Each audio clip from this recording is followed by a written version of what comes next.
الحمد للہ وحدہ والصلاة والسلام علی من لا نبی بعدہ اما بعد فاعوذ باللہ من الشیطان الرجیم بسم اللہ الرحمن الرحیم ما كان محمد ابا احد من رجالکم ولكن رسول اللہ وخاتم النبیین وكان اللہ بكل شيء عليما عن ابي هريرة رضي الله تعالى عنه قال قال رسول الله صلى الله عليه وسلم إن مثلي ومثل الأنبياء من قبلي كمثل رجل بنى بيته فأحسنه وأجمله إلا موضع لبنة من زاوية فجعل الناس يطوفون به ويتعجبون له ويقولون هلا وضعت هذه اللبنة فأنا اللبنة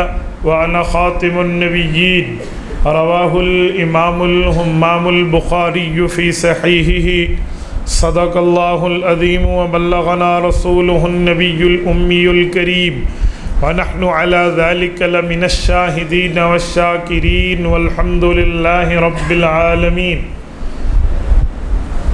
نماز اچھی، روزہ اچھا، حج اچھا، زکوٰۃ اچھی، مگر باوجود اس کے میں مسلمان ہو نہیں سکتا نہ جب تک کٹ مروں خواجہ یثرب کی حرمت پر، خدا شاہد ہے میرا کامل ایمان ہو نہیں سکتا۔ یا الہی آج تو صدیق سا ایمان دے، آنکھ دے اور اسوہ فاروق کی پہچان دے، کر مبرہ عیب سے اور عفت عثمان دے، فقر دے کرار کا اور حیدری اوسان دے۔ میرے معزز دوستو، آج 17 مارچ 2022 بروز جمعرات ہے اور آپ کے یہاں جامع مسجد الرحیم سہیوال سٹی میں مولانا تنزیل الرحمن شاہ صاحب دامت برکاتہم کی دعوت پرخلوص پر میں آپ کی خدمت میں موجود ہوں۔ میرے دوستو، مجھ سے قبل ایک دو کام ہوئے، میں اس پر دو باتیں کر کے پھر موضوع پہ بات کرتا ہوں۔ حضرت شاہ جی دامت برکاتہم کو رب جزائے خیر دے، میرے تو وہم و گمان میں بھی نہیں ہے انہوں نے کیا سے کیا باتیں کی ہیں۔ حسن دیکھنے والے کی آنکھ میں ہوتا ہے، سامنے والے میں نہیں ہوتا۔ من عالم کے من دانم، باقی اللہ انہیں جزائے خیر عطا فرمائے۔ دوسرے نمبر پہ ابھی مولانا کے فرزند اللہ اسے سلامت بھی رکھے اور اس سے دین کا کام بھی لے۔ بہت اچھی نعت پڑھ رہے تھے، اس پر آپ حضرات نے پیسے لٹائے ہیں۔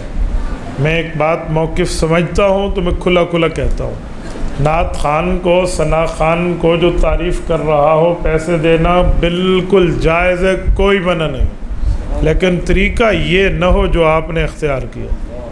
یہ طریقہ آپ ناراض نہ ہوں تو میراثیوں کا طریقہ ثنا خان مصطفیٰ کا نہیں ہے، بلبل اندلیب مصطفیٰ کا نہیں ہے۔ آپ آئیں، ہدیہ اس کے ہاتھ میں دیں، ہدیہ ہاتھ میں پیش کیا جاتا ہے، ویلا علی ترتیبہ ہے شریعت دے نہیں۔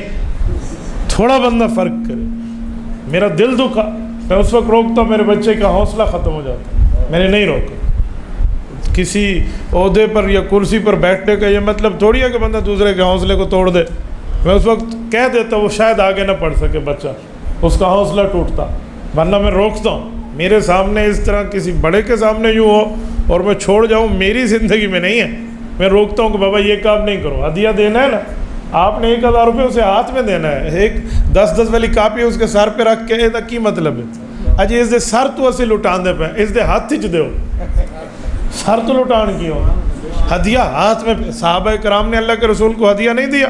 بتائیے، حضرت حسان رضی اللہ عنہ کو ہدیہ ملے ہیں تو کیا صحابہ کرام نے یوں پیسے بانٹے اس پہ جو ہم ترتیب لکھے ہوئے ہیں؟ یہ غلط ہے۔ آپ نعت خان کو پیسے دیں لیکن نعت خان سمجھیں، اسے مذہبی گلوکار نہ سمجھیں، وہ میراثی نہیں ہے، وہ اللہ کے رسول صلی اللہ علیہ وسلم کی تعریف کر رہا ہے، کوئی گلوکار نہیں ہے، اداکار نہیں ہے، وہ رسول اللہ صلی اللہ علیہ وسلم کی تعریف کر رہا ہے۔ تو ہمیں چاہیے ہم اسے ہدیہ دیں اور ہاتھ میں پیش کریں، ٹھیک ہے؟ آپ نے دیکھا میں نے اسی وقت ذوالقرنین سے پیسے مانگے اور میں نے کہا جی انہیں دے، میں نے ان کے ہاتھ میں دیا ہے، ان کی جیب میں رکھا۔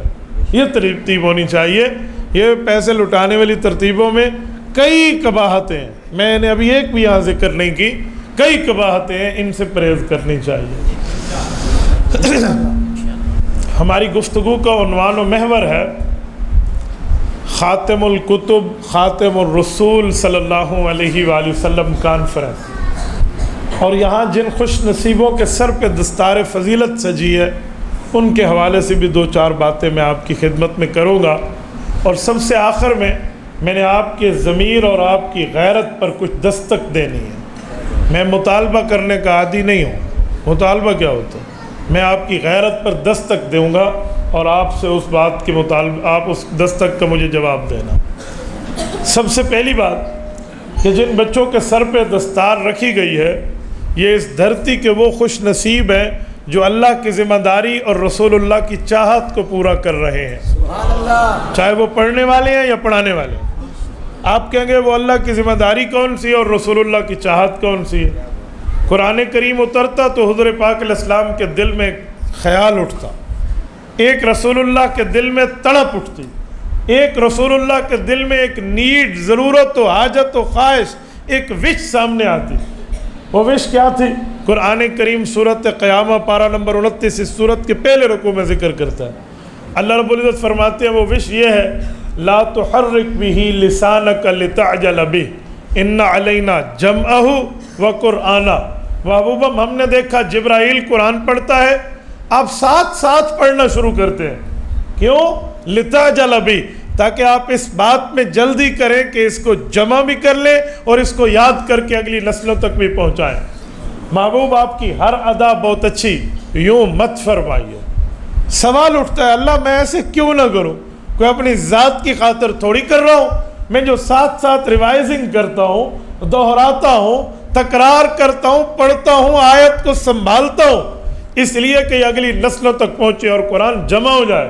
فرمایا محبوب فکر کی ضرورت نہیں ہے، ان علینا جمعہ، ہم جانے اور اس کا جمع جانے، وقرآنہ، اور ہم جانے اور اس کا اگلی نسلوں تک پہنچنا اور پڑھانا جانا۔ رسالت میں آپ نے چھوڑ دیا، وہ قرآن کریم میں چاہت نبوی کیا ہے؟ اگلی نسلوں تک جائے۔ چاہت نبوی کیا ہے؟ جمع ہو کے امت تک جائے۔ اس میں رب نے فرمایا یہ دونوں چاہتیں ذمہ داری میری ہیں۔ اب اللہ کی ذمہ داری اور حضور کی چاہت ان دستار فضیلت والے خوش نصیبوں کے ذریعے پوری ہو رہی ہے۔ یہ ذہن میں رکھیں، یہ اس دھرتی کے وہ لوگ ہیں جو اللہ کی ذمہ داری کو اپنے جسم کے ذریعے پورا کر رہے ہیں، یعنی ان نے اپنے جسم کو اللہ کی ذمہ داری کے پورا کرنے کی سواری بنائی ہے۔ اور رسول اللہ کی چاہت، مجھے ایک بات بتائیں، اگر محبت ہے پیغمبر سے تو پیغمبر کی چاہت کو ہم پھیلانے والے کیوں نہ بنے؟ مجھے آپ سے محبت ہے لیکن آپ کی پسندیدہ چیز سے محبت نہیں ہے، یہ کیسا محبت سے مذاق ہے؟ یہ کیسا محبت کے ساتھ کھلواڑ ہے؟ جس سے محبت ہے تو اس کی بات کو مانو اور اس کی چاہت کو تسلیم کرو۔ ان المحب لمن يحب مطیع، جس سے پیار کیا جاتا ہے تو اس پیار والے کی بات کو تسلیم کیا جاتا ہے۔ اس لیے پیارے کو عربی میں عزیز کہتے ہیں۔ عزیز کا لفظی معنی پیارا نہیں ہوتا، عزیز میں کسی جگہ بھی محبت کا مادہ نہیں ہے، لیکن عزیز کیوں کہتے ہیں؟ عزیز کا معنی ہوتا ہے غالب، تو جس سے پیار کیا جاتا ہے، پیار کرنے والوں پہ پیار کیا جانے والا غالب ہوتا ہے۔ تو بھائی غلبہ یہی ہے نا کہ ہم اس کی بات کو مانیں۔ تو اگر ہمارے اندر حضور پاک کی محبت کی تڑپ ہے تو ہم خود یا ہمارے مال یا ہماری جان یا ہمارے اوقات یا ہماری اولاد اللہ کی ذمہ داری اور حضور کی چاہت پہ استعمال ہونی چاہیے۔ کون سا وہ پیسہ ہے جو دنیا میں جمع کر کے بندہ بیٹھے رزق کا کیا ہوگا؟ بھائی رزق وہ بہتر ہے جو رسالت مآب کی خوشنودی پہ لگ جائے۔ اس پیسوں کے چکر میں جمع پونجی کے معاملات میں میری عقل میں بات نہیں آتی۔ میں ایک جملہ سمجھتا ہوں، میں ایک بات سمجھتا ہوں، رب کریم آپ کو رزق آپ کے ہاتھ تک لائے گا۔ یہ میں نے کہا ہے بھائی کو مجھے 500 دے، آپ مجھے بتا، یہ جو لوگ کہتے ہیں رزق کے لیے تگ و دو کرو، میں رزق کے لیے بیٹھا تھا، میں تو رزاق کی بات کر رہا ہوں۔ رزق آپ تک پہنچے گا، یاد رکھو، رزق کی وجہ سے خود کو ذلیل نہ کرو، رزاق کی فکر کرو۔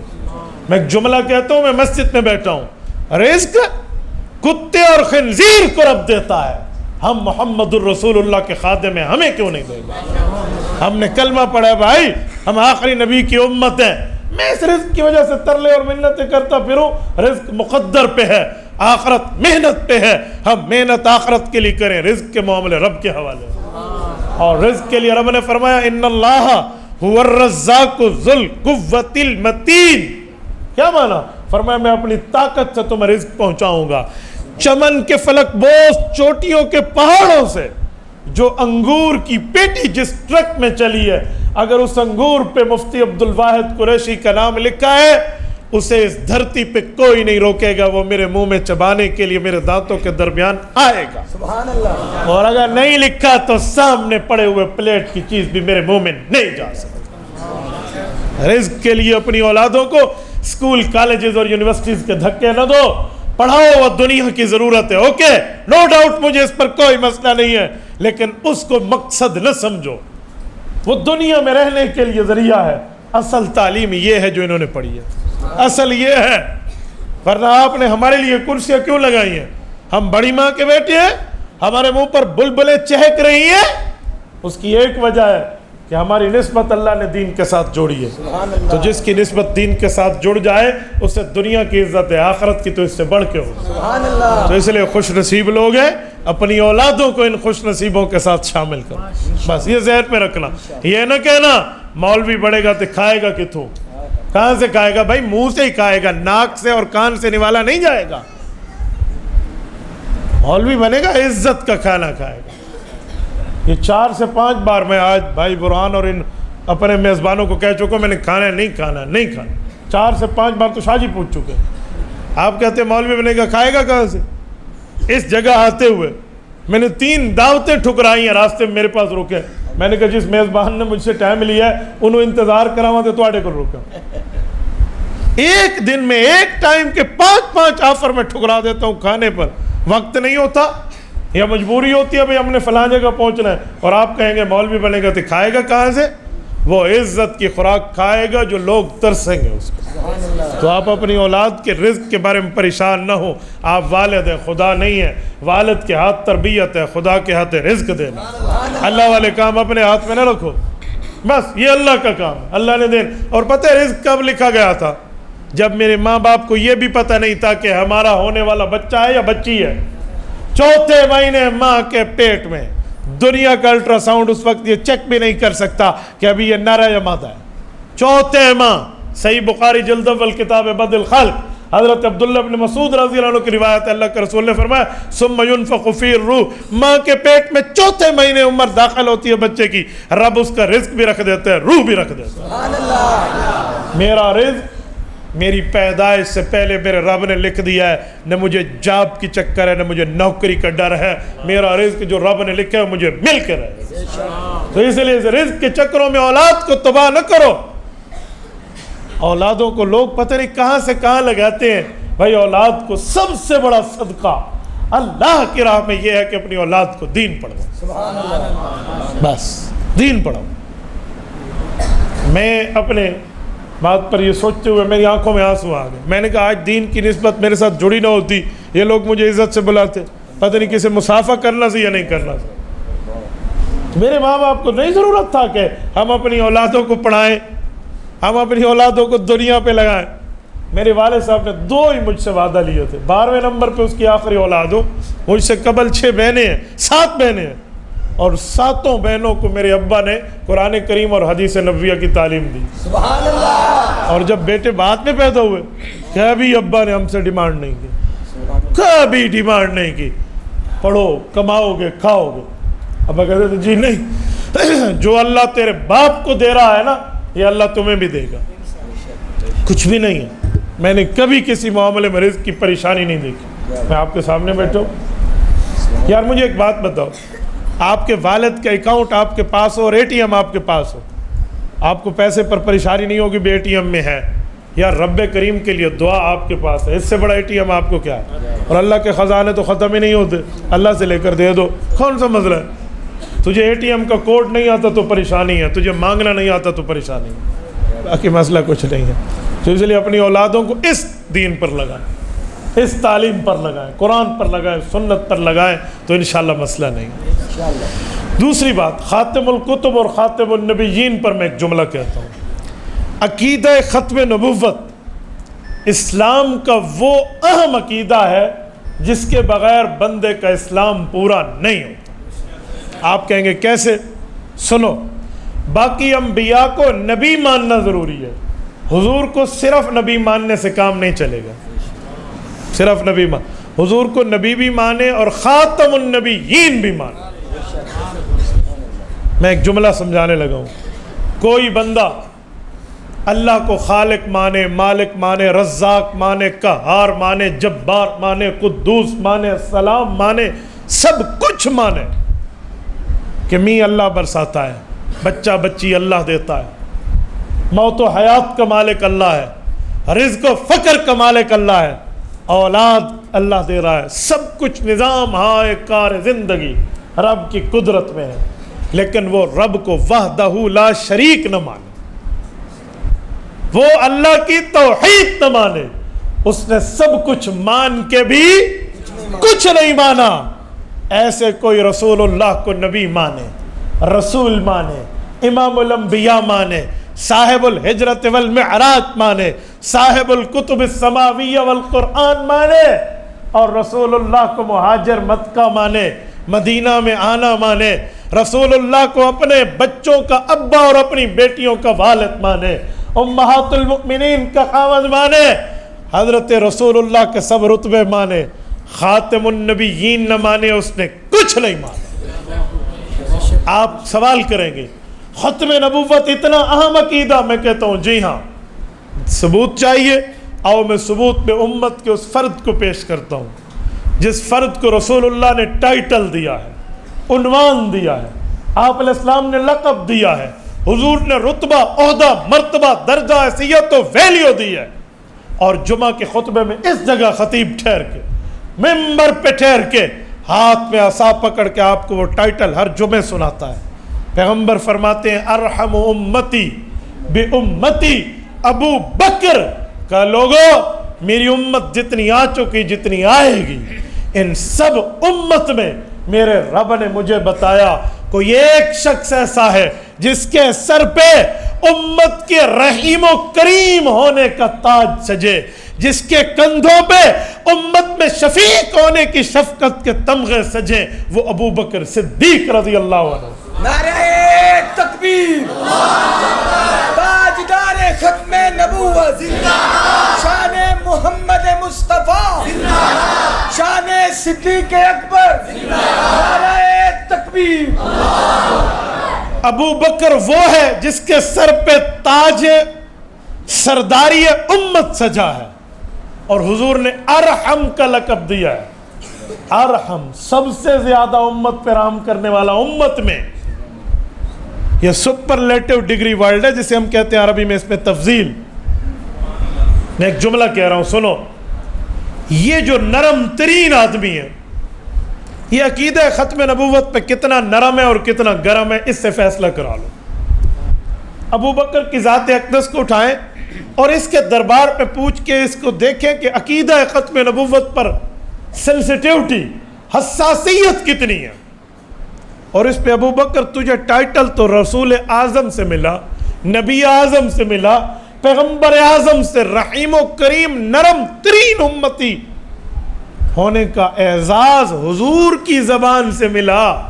ابو بکر آپ بتاؤ عقیدہ ختم نبوت پہ نرمی کتنی اور گرمی کتنی؟ آؤ میں ابو بکر صدیق کے اس عمل کو پیش کرتا ہوں۔ حضرت ابو بکر صدیق رضی اللہ عنہ کا دور ہے۔ آپ میں سے جتنے دوست سعودیہ گئے ہیں وہ جانتے ہیں کیپٹل آف دا کنگڈم، سعودیہ کا جو دار الخلافہ ہے، دار الحکومت، راجدھانی ہے سعودیہ کی، وہ ریاض ہے، اور ریاض سے 70 کلومیٹر کے لگ بھگ ایک بستی ہے جسے آج بھی یمامہ کہتے ہیں۔ آپ جائیے یمامہ کی بستی کا وہاں حالات دیکھ لیں۔ یہاں کا رہنے والا ایک مسلمہ ہے، اس شخص نے دعوی نبوت کیا ہے رسالت مآب کے دنیا سے جانے اور ابو بکر کی خلافت سنبھالنے کے وقت۔ یہ ابو بکر صدیق نے یہ نہیں سوچا ابھی حکومت پہ پاؤں میں مضبوط کر لوں، یہ نہیں سوچا کہ رسول اعظم دنیا سے گئے ہیں اور ابو بکر تیری بات کیسی مانی جائے گی۔ ابو بکر نے صحابہ اور اہل بیت کو کال دی ہے، جمع ہوئے، حضرت ابو بکر صدیق رضی اللہ عنہ نے سب سے بات کی ہے اور کہا سنو، ایک ہی جملہ ہے، اَيَنْقُصُ الدِّينُ وَأَنَا حَيٌّ، کہا دو میں ایک کام ہوگا، یا حضور کے دین میں نقصان برداشت کرو گے یا میں زندہ رہوں گا، یہ دو اکٹھے نہیں ہو سکتے۔ جسے منطق کی زبان میں کہتے ہیں مانعۃ الجمع، یہ اکٹھے نہیں ہو سکتے، یہ انگلش میں کہیں امپاسبل سینٹینس، یہ ناممکن جملہ ہے، نہیں ہو سکتا۔ کہا یا مجھے زندگی چاہیے تو پھر میں لڑوں گا، یا رسول اللہ صلی اللہ علیہ وسلم کا تحفظ کر جاؤں گا، یا اپنی جان آفری کے حوالے کر دوں گا۔ یہ حضرت عمر نہیں کہہ رہے جن کی تلوار دنیا میں مشہور ہے، یہ سیدنا علی نہیں کہہ رہے جس نے مرحب کے سر کو یوں اڑایا تھا جیسے ہم چٹیل میدان میں فٹ بال کو کک مارتے ہیں، یہ حضرت علی نہیں ہے، یہ خالد ابن ولید نہیں ہے جو 226 جنگوں کا فاتح کمانڈر ان چیف آپ صحابہ ہے، یہ وہ نہیں ہے، یہ وہ ہے جب بدر میں سب کہہ رہے تھے حتیٰ یسخن فی الارض، ان قیدیوں کو مار دو جو پکڑے گئے ہیں، ایک ہی ابو بکر تھا جو کہہ رہا تھا یا رسول اللہ نہ ماریں، انہوں نے پڑھائی لکھائی سیکھی ہوئی ہے، یہ ہمارے صحابہ دوستوں کو سکھا دیتا کہ ہم قرآن و سنت لکھ کے امت تک پہنچا، یہ وہ نرم آدمی ہے جو اس موقع پر بھی نرم ہے، جس پر حضرت عمر کھڑے ہوئے کہا میرے رشتہ دار میرے حوالے، علی کے رشتہ دار علی کے حوالے،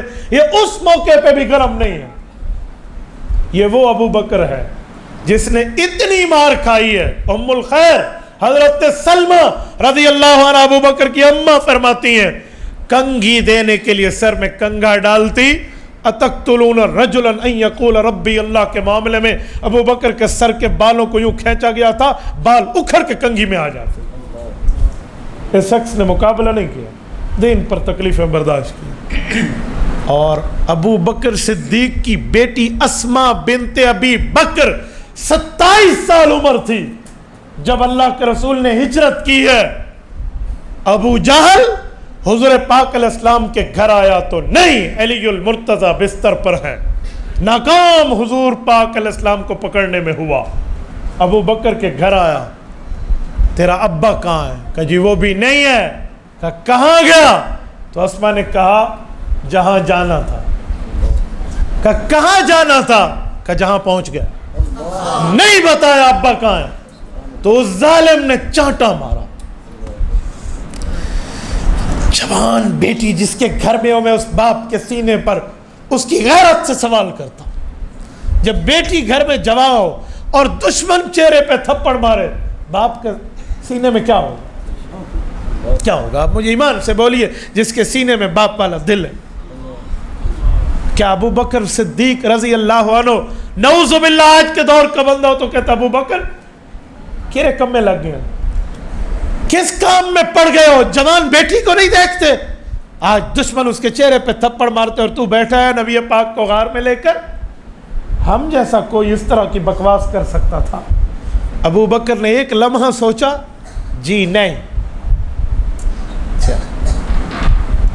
ابو بکر صدیق کا کیا بدلا؟ خاموشی ہے، معاملہ رب کے حوالے کیا، نہ وہ راز اگلی نہ ابو بکر نے مشن چھوڑا، دشمن ذلیل و خوار ہوا۔ یہ ابو بکر کو اس وقت بھی غصہ نہیں آیا، یہ رحیم و کریم اور نرم ہے۔ ابو بکر صدیق رضی اللہ تعالیٰ عنہ کے سامنے کیا سے کیا نہیں کر رہا دشمن، لیکن ابو بکر اتنی سختی کرتے جتنی ضرورت ہے۔ آج کیا ہوا ہے ابو بکر کو کہ زندگی داؤ پہ لگا دی؟ یہ کہتے ہیں ینقص الدین وانا حی، یا یہ منکر ختم نبوت بچے گے یا میں ابو بکر کی آنکھیں پھڑکنے اور دل دھڑکنے اور نبض چلنے والی رہے گی، دو میں سے ایک کام۔ کیا ہوا ہے ابو بکر کو؟ وجہ عقیدہ ختم نبوت ہے۔ پہلے ابو بکر صدیق کے ذات کے معاملات تھے، اب رسول اللہ کی ذات کا مسئلہ ہے۔ اے حضور کی ذات پہ سب ذاتیں قربان، اولادیں تو پہلے قربان کر چکا ہے، مال تو پہلے لگا چکا ہے، جوانی اور کاروبار تو پہلے حضور پر لگا چکا ہے۔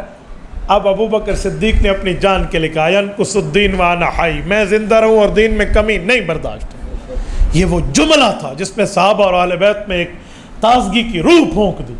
اور ایک لشکر جرار بنا اور یمامہ گئے. 900 کلومیٹر کا سفر ہے مدینہ طیبہ سے یمامہ. 900 بھی میں بریک لگا کر کہہ رہا ہوں 1000 سم تھنگ ہے.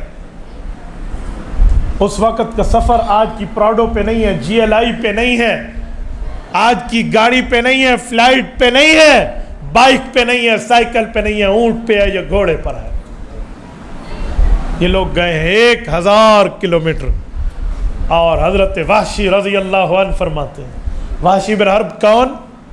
کہتے ہیں جب حالت کفر میں تھا, اپنے آقا جو میرا غلام میں اس کا بنا ہوا تھا, اس کے کہنے پر مجھ سے ایک کام ہوا, اور میں اپنی پوری زندگی میں اس کام پر یوں پچھتاتا رہا کہ جب میرا کلمہ پڑھنے کا وقت آیا تو رسالت مآب علیہ السلام نے تو اس موقع پہ اپنی پگڑی بھی بھیجی تھی کہ واشی تجھے معافی ہوگی اگر کلمہ پڑھ لے. لا تقنطوا من رحمت اللہ کی آیت اترتے بھی بھیج دی. واشی آئے, کلمہ پڑھا, رسول اللہ نے کلمہ قبول کیا, لیکن حضرت حمزہ رضی اللہ عنہ قتل بھی تو ان کے ہاتھوں سے ہوا تھا. تو واشی کا واشی سب کچھ معاف, اللہ نے تیرا کلمہ مان لیا, لیکن واشی ایک بات ہے, میری مجلس پہ آنا, بیٹھنا, ضرور بیٹھنا, دین سیکھنا, لیکن ایک کوشش کرنا جب میں دینی بات کر رہا ہوں میری کمر کے پیچھے بیٹھنا, سامنے بیٹھو گے چچا حمزہ یاد آ جائے. واشی کہتے ہیں کہ جب ابو بکر صدیق کے اس غصے کو ہم نے دیکھا اور مسلمہ سے مقابلہ تو میں نے دن میں طے کیا, ابو واشی آج تیرا اس مسئلے کو دھونے کا وقت آیا. کہ میں نے اسی طرح حربہ تیار کیا, اور میں نے بھی جانشین پیغمبر ابو بکر سے اجازت لی اور ہم بھی یمامہ کے سو چل پڑے. اور جب وہاں پر مقابلہ ہوا ہے, قتلت خیر الناس ثم قتلت شر الناس, کہتے ہیں میں اس طاق میں تھا اگر خیر الناس میرے ہاتھوں سے گیا ہے. حضرت حمزہ سید الشہداء وحمزۃ اسد اللہ واسد رسولی, کہا میں اس بندے کو تو نہیں چھوڑوں گا, اور انہی کے ہاتھوں مسلمہ قتل ہوا. میں ایک جملہ کہنے لگا ہوں, ٹھیک ہے مسلمہ مر گیا, لیکن ابو بکر صدیق رضی اللہ عنہ کو بظاہر اس دنیا میں جانی لحاظ سے کون سا نقصان اٹھانا پڑا جو آخرت میں تو اجر کے قابل ہے. جانی نقصان میں 1200 پیغمبر کے صحابہ شہید ہوئے. میں ایک بار پھر کہہ رہا ہوں 1200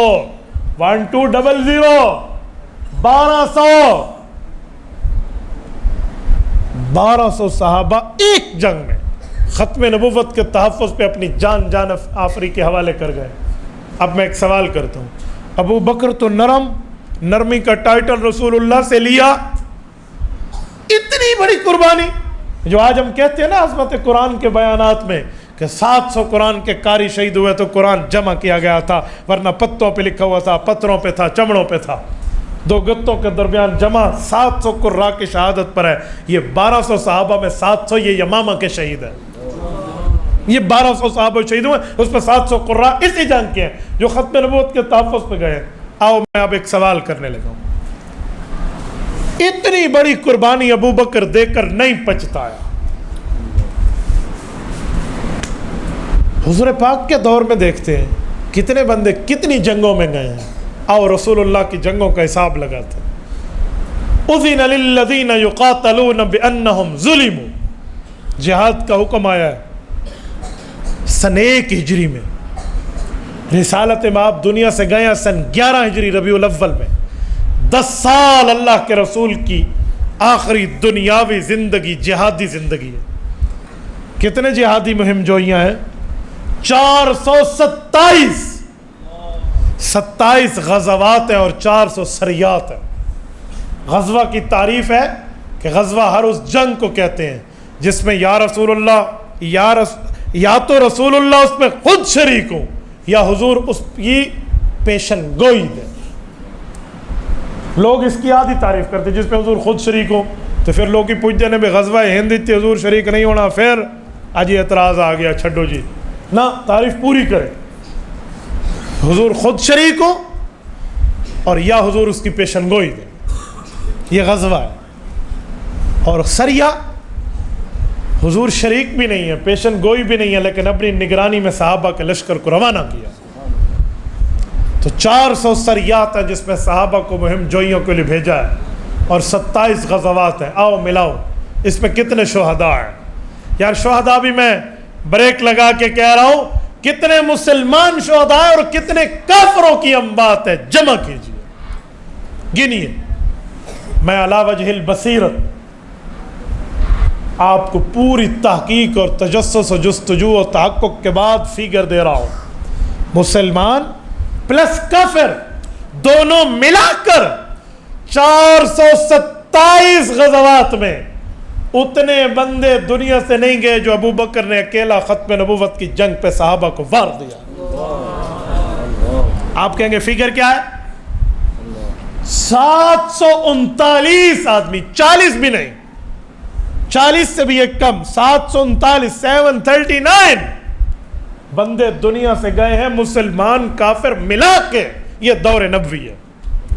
کافر مسلمان اپنے پرائے مخالف موافق ملا کر، صرف صحابہ نہیں، سب ملا کر بھی 740 نہیں بنتے. یہ کل جنگ ہے.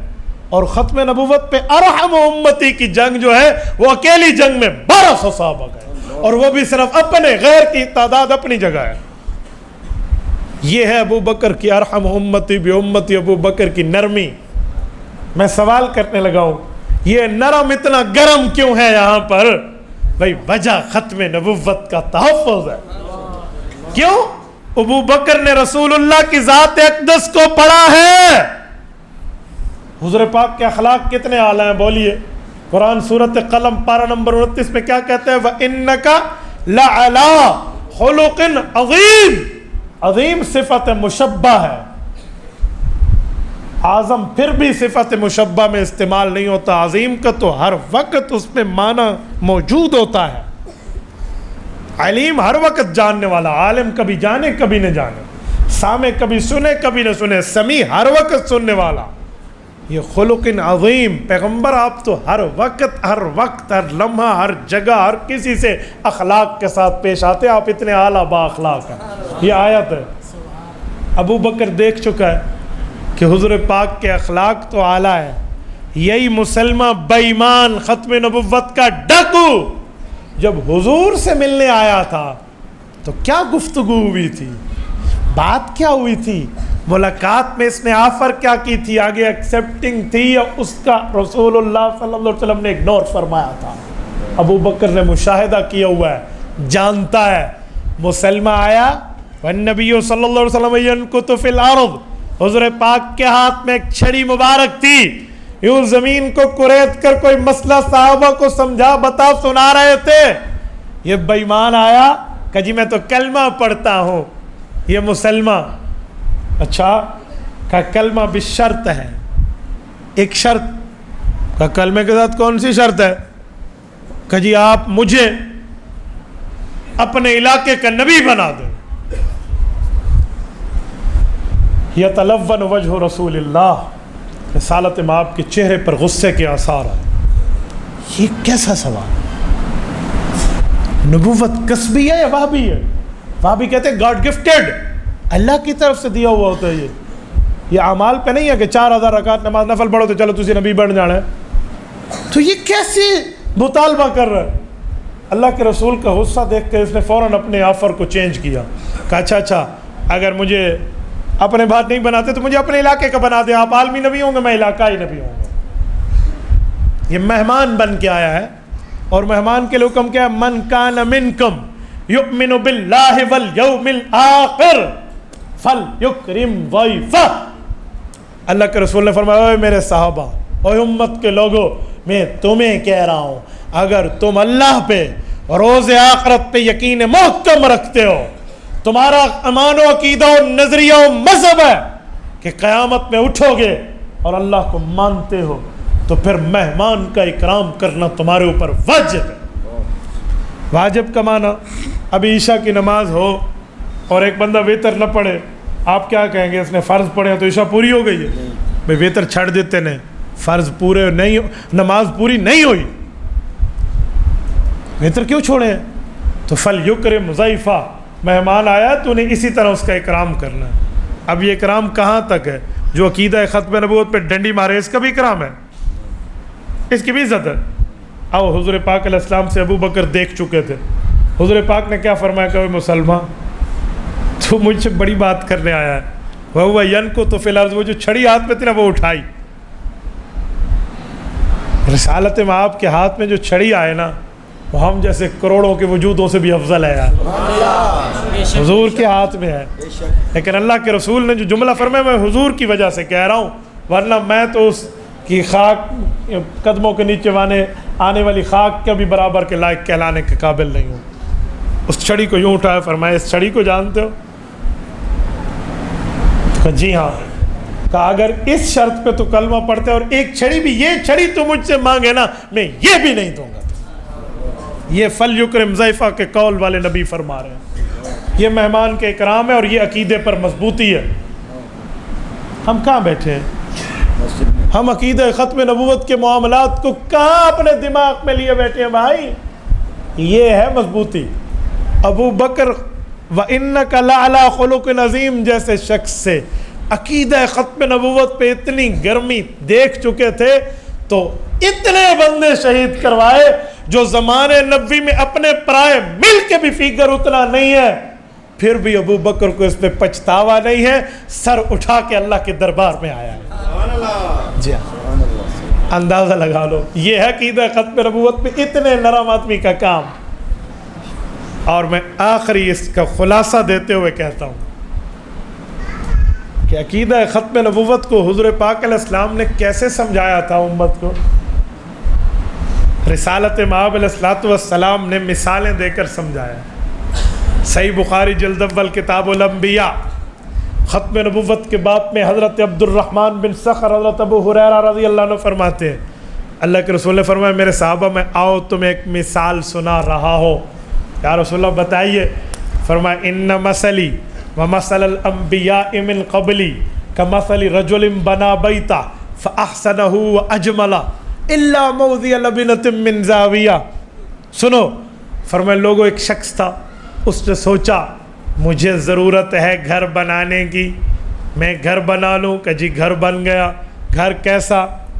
ایسا گھر جسے محل کہا جائے، بنگلہ کہا جائے، کوٹھی کہا جائے، لگژری اپارٹمنٹ کہا جائے اسے۔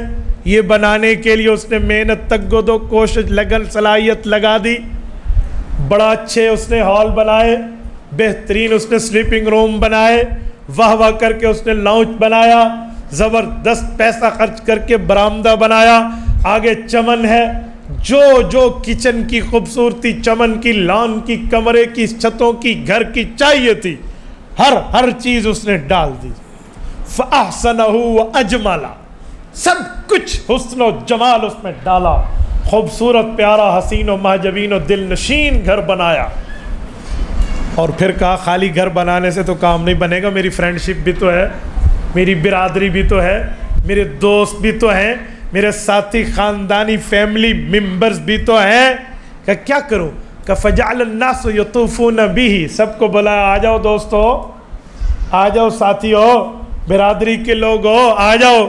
وہ سارے آئے، کہ دیکھو میرا گھر، یہ سلیپنگ روم اوکے بہترین، یہ لاؤنج، یہ کچن، یہ برآمدہ، یہ بالکونی، یہ وہاں کا لان اور گارڈن، اور ایک ایک چیز دکھاتا گیا۔ ساتھی دیکھتے کہ جی واہ جا بڑی بڑھیا ہے، واہ ہے، زبردست ہے، اعلیٰ ہے، افضل ہے، اکرم ہے، اولا ہے، تعریفیں ہو رہی ہیں۔ ہوتے سب کے سامنے ایک جگہ پہ آ کے ساتھی رک گئے، دوست رک گئے۔ انہوں نے کہا فَأَحْسَنَهُ وَأَجْمَلَهُ إِلَّا مَوْضِعَ لَبْنَةٍ مِّن زَاوِيَةٍ۔ کہا بھائی ایک بات ہے، کہ جی کیا؟ کہ تیرے گھر میں کوئی کمی نہیں ہے، سب کچھ اعلیٰ سے اعلیٰ، ساری چیزیں بڑھیا سے بڑھیا لگی ہوئی ہیں، قیمتی چیز سب کچھ جو تھا وہ تیرے گھر میں استعمال ہوا۔ ایک سوال تو بتا، سمجھ نہیں آ رہی۔ کہ جی کیا؟ کہ یہ ایک جگہ باقی ہے، گھر کی تھوڑی سی تعمیر کا ایک چھوٹا سا حصہ، دیوار کی کمپلیٹنگ، ایک اینٹ کی جگہ، موضوع لبنہ کا لفظی معنی تو یہی ہوتا ہے، یہ ایک جگہ، ایک اسپیس، یہ گنجائش کیوں چھوڑی؟ تو کہا کیا مطلب؟ کہا اگر یہی جگہ بھی پوری کر لے نا، تھوڑی سی جگہ ہے یار، تیرے گھر پہ کوئی اعتراض نہیں رہے گا، کوئی ڈاؤٹ، کوئی اشکال، کوئی سوال، کوئی objection نہیں ہوگا۔ کہا گھر پورا؟ کہا اس کے بعد کچھ اور چاہیے ہوگا؟ کہا پورے تیرے گھر کو دیکھا ہے، اور کچھ چاہیے ہوتا تو بتاتے نہیں یار، سب کچھ دیکھ لیا، پھر کوئی چیز نہیں ہوگی۔ کہا اگر یہ مکمل تو کا گھر پورا، کسی نئی چیز کی ضرورت نہیں ہے۔ سنو، یہ مثال حضور دے رہے ہیں، اب میں اس مثال کو پورا کر رہا ہوں۔ فرمایا میرے صحابہ، ان مثلی و مثل الانبیاء من قبلی، یہ مثال کسی شخص کی نہیں ہے، کسی گھر کی نہیں ہے، فیملی ممبر کی نہیں ہے، برادری کی نہیں ہے، دوستوں کی نہیں ہے، یہ میرے اور مجھ سے پہلے انبیاء کی ہے۔ ان مثلی، میری مثال ہے، و مثل الانبیاء من قبلی، مجھ سے پہلے انبیاء کی ہے۔ کمثل رجل بنا بیتا، مثال بندے کی دی ہے، مراد اللہ ہے۔ رب نے انبیاء کا محل بنایا، کوٹھی بنائی، بنگلہ بنایا، اور ہر چیز سے فاحسنہ و اجملہ، خوبصورتی دے دی۔ تمام انبیاء کو رتبہ، مقام و درجہ، حیثیت و ویلیو دے دی، مرتبہ اور معاملات و مقامات دے دیے۔ سارے انبیاء، حضرت آدم تا عیسیٰ علیہ السلام آتے گئے، انبیاء کا گھر بنتا گیا، تعداد میں مبعوث ہوتے گئے، گھر مکمل ہوتا گیا، انبیاء کی تعداد پوری ہوتی رہی، گھر کی چیزیں پوری ہوتی رہی۔ اب سارے انبیاء آئے تو تمام گھر کی فیسلٹیز، تمام گھر کی سہولتیں، آرائش، تمام گھر کی خوبصورتی پوری ہوتی ہوتی ہوتی چلی گئی۔ الا موضع لبنۃ من زاویہ، ایک اسپیس رہ گیا، ایک گنجائش رہ گئی، ایک چیز رہ گئی، اسے مکمل کرنا۔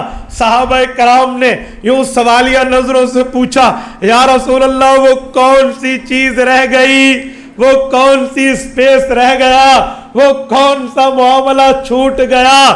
فرمایا الا موضع لبنہ، جو جگہ رہ گئی، فانا اللبنہ، اس گنجائش کو میں پورا کر رہا، وانا خاتم النبیین، اسی لیے تو میں آخری نبی بن کر آیا۔ نعرہ تکبیر، تاج و تخت ختم نبوت، تاجدار ختم نبوت، نعرہ تکبیر۔ یہ رسالت مآب علیہ السلام کی مثال ہے، کسی مولوی کی نہیں ہے، کسی پیر و فقیر و لیڈر و رئیس و قائد و مرشد و مربی کی نہیں ہے، یہ امام الانبیاء کی مثال ہے۔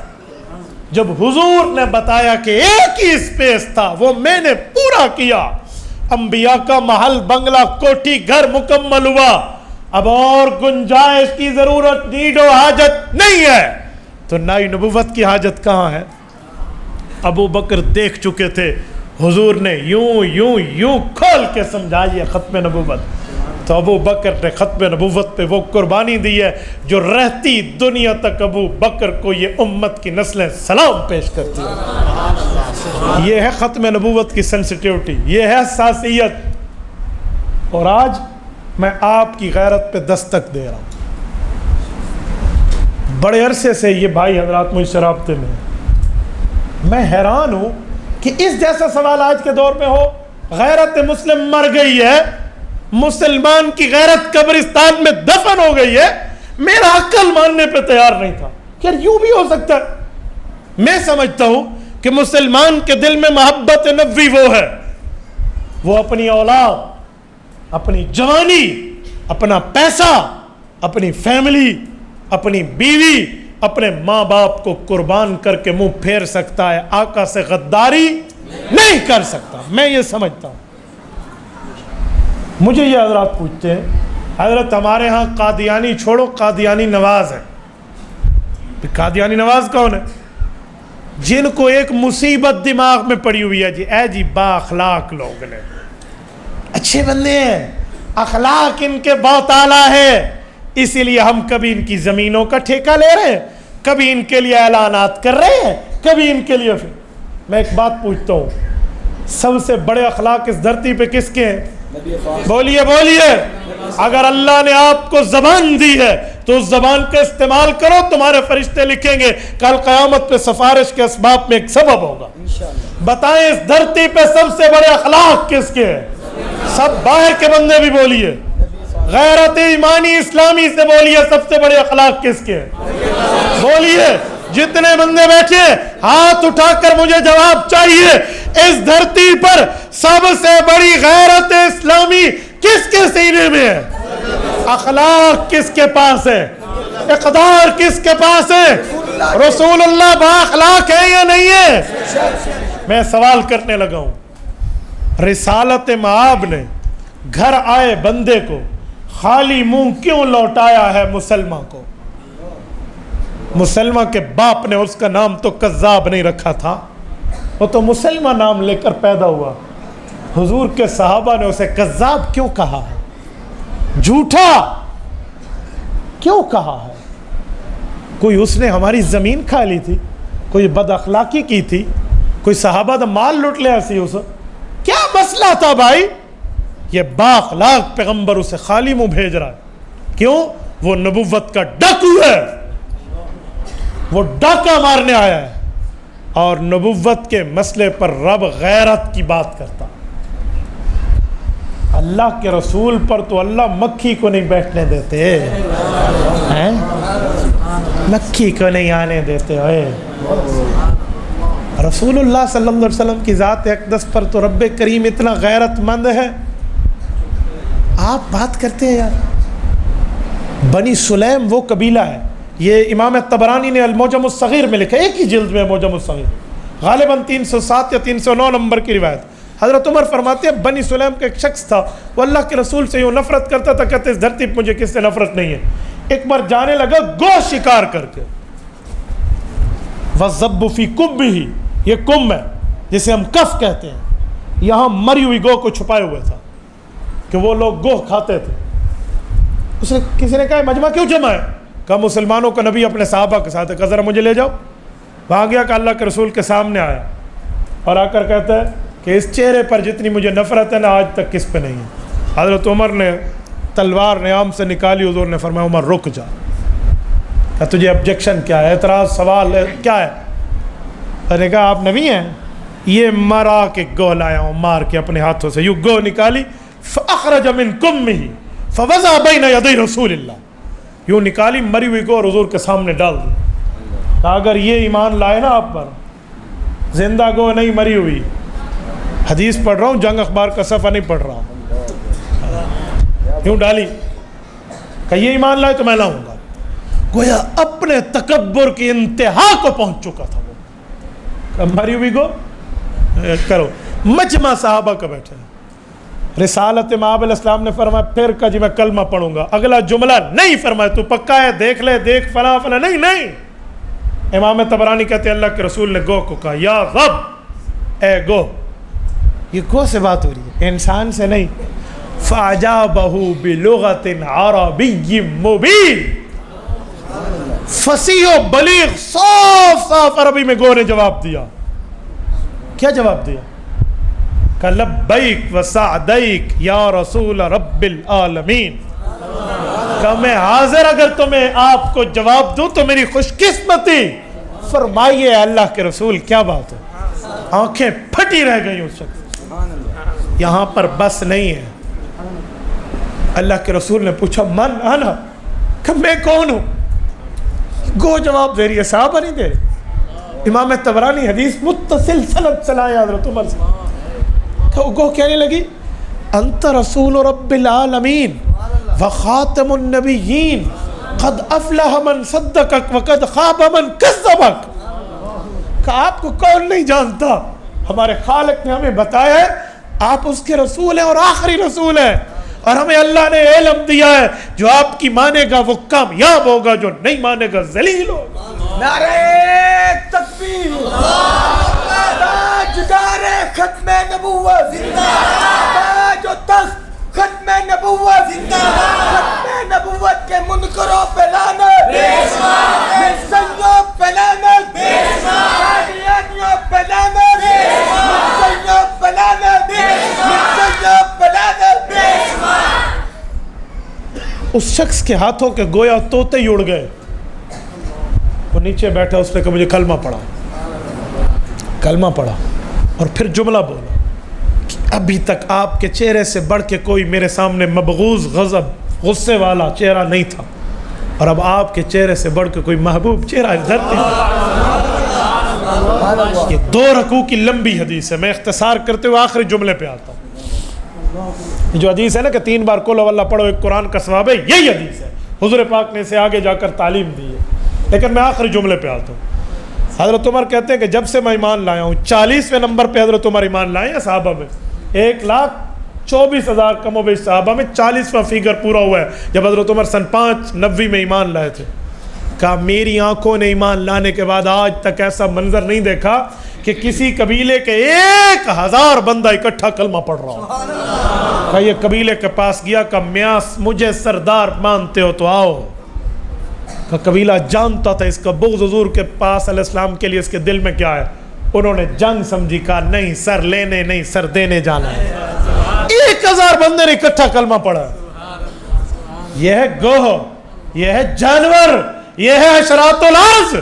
اے آپ اور ہم وَلَقَدْ كَرَّمْنَا بَنِي آدم، آپ اور ہم لَقَدْ خَلَقْنَا الْإِنسَانَ فِي أَحْسَنِ تَقْوِيمٍ، اشرف المخلوقات کا ٹائٹل لے کر ہم بیٹھے ہیں، اور یہاں یہ سوال ہو کہ جی قادیانی با اخلاق ہے، اس کے اخلاق اچھے ہیں،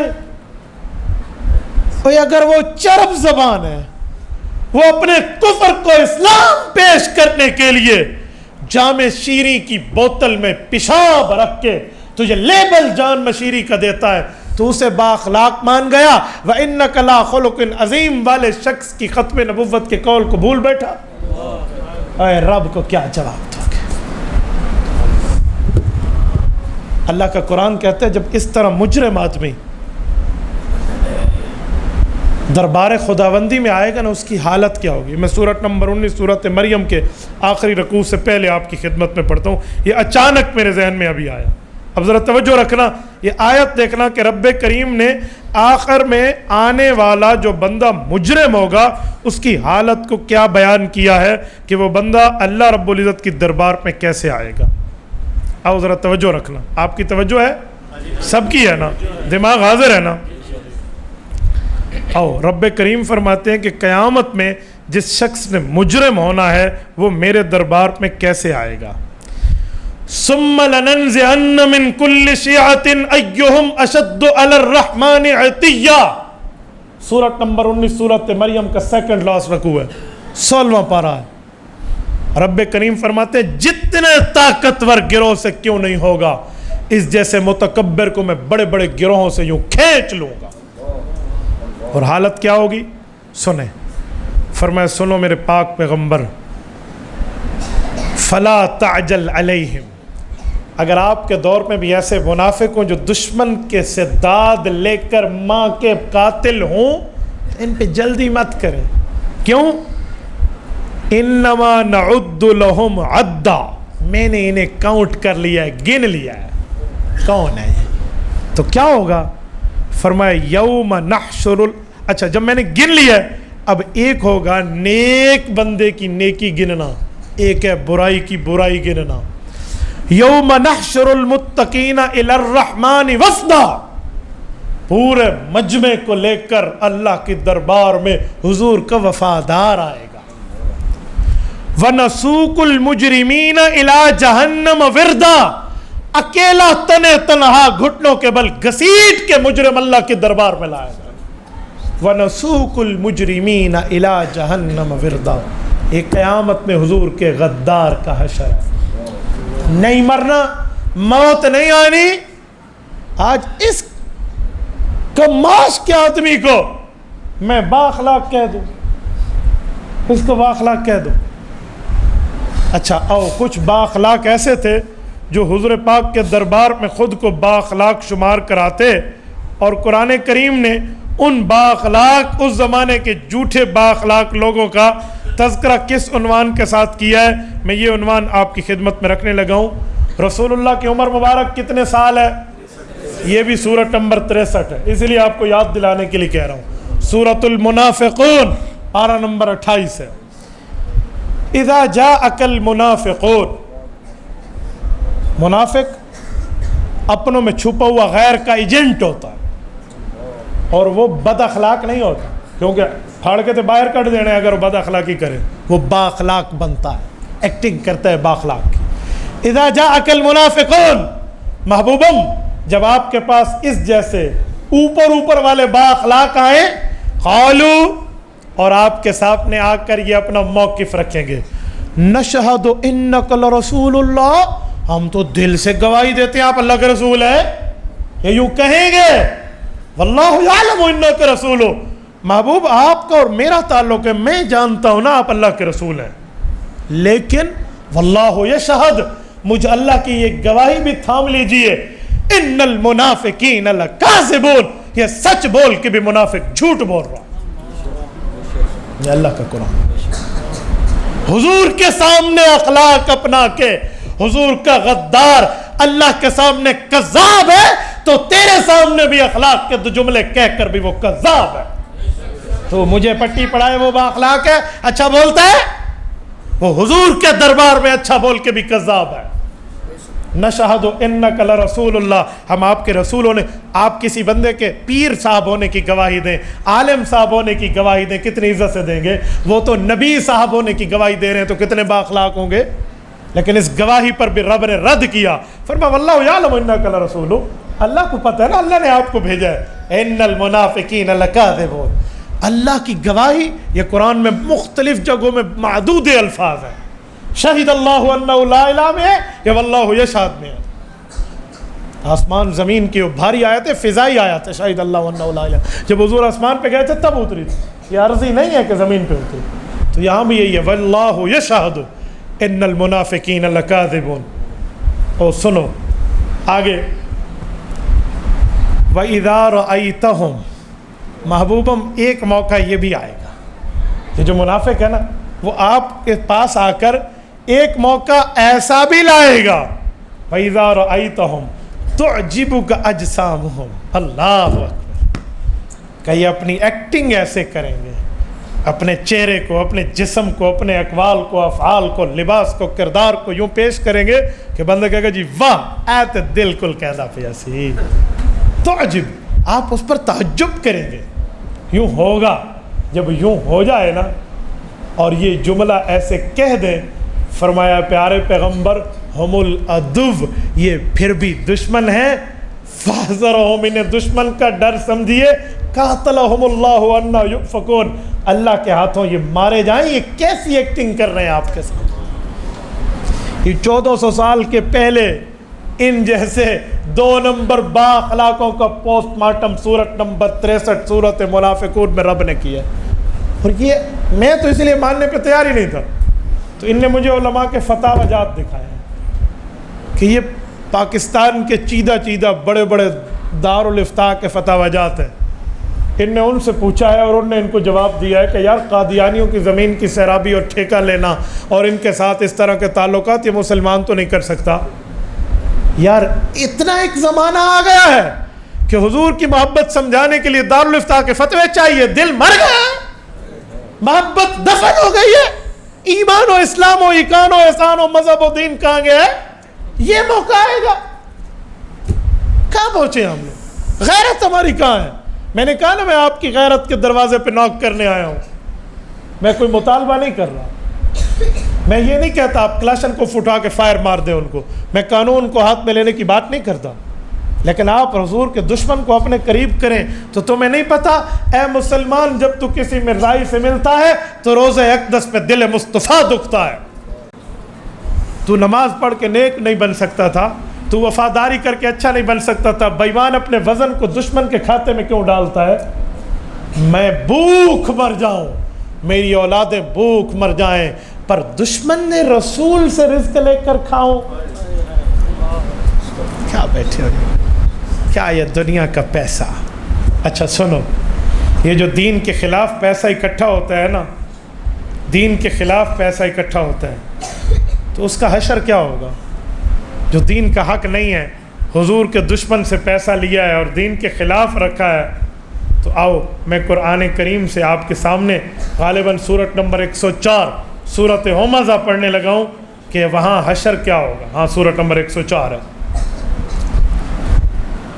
اللہ فرماتے ہیں الذی، میں اس غدار کی مثال پیش کر رہا ہوں، الذی وہ بے ایمان، جمع مالا جس نے اس طرح 2 نمبری سے مال اکٹھا کیا اور خالی اکٹھا کیا، فرمایا وعددہ، اسے گنتا رہا، کاؤنٹ کرتا رہا، جتنے ہو گئے آج اتنے ہو گئے، یہ کریڈٹ یہ کریڈٹ یہ کریڈٹ یہ کریڈٹ، گنتا رہا، وعددہ۔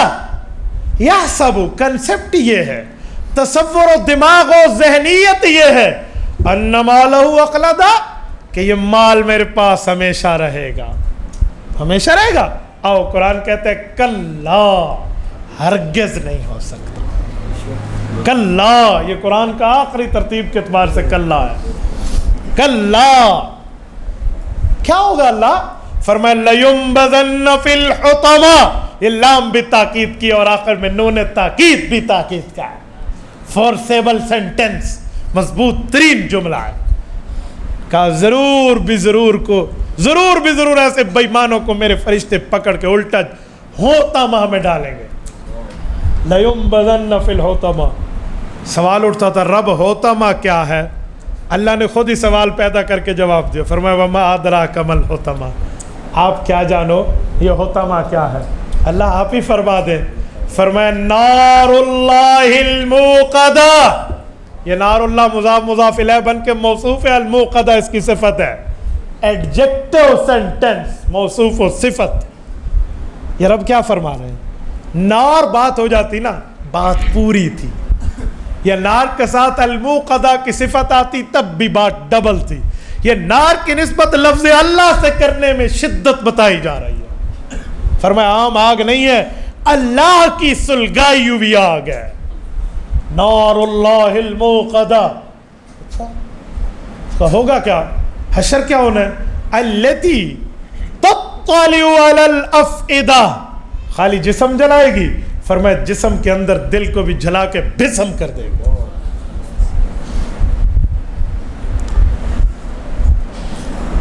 سوال اٹھتا ہے، دوڑ لگائیں گے بچ جائیں گے، ادھر ادھر گھومے پھریں گے آگ سے جان چھڑا لیں گے؟ فرمایا جی نہیں، انہا علیہ مؤصدہ، تمہارے اوپر وہ آگ بند کر دی جائے گی۔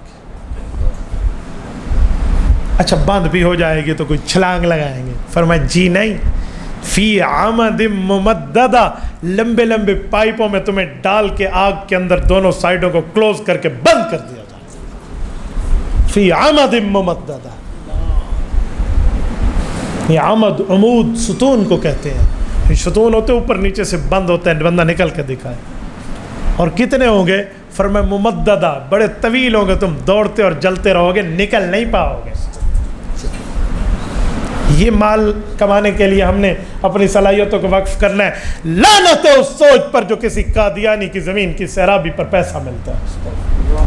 عجیب انسانیت ہے، عجیب مسلمانی ہے۔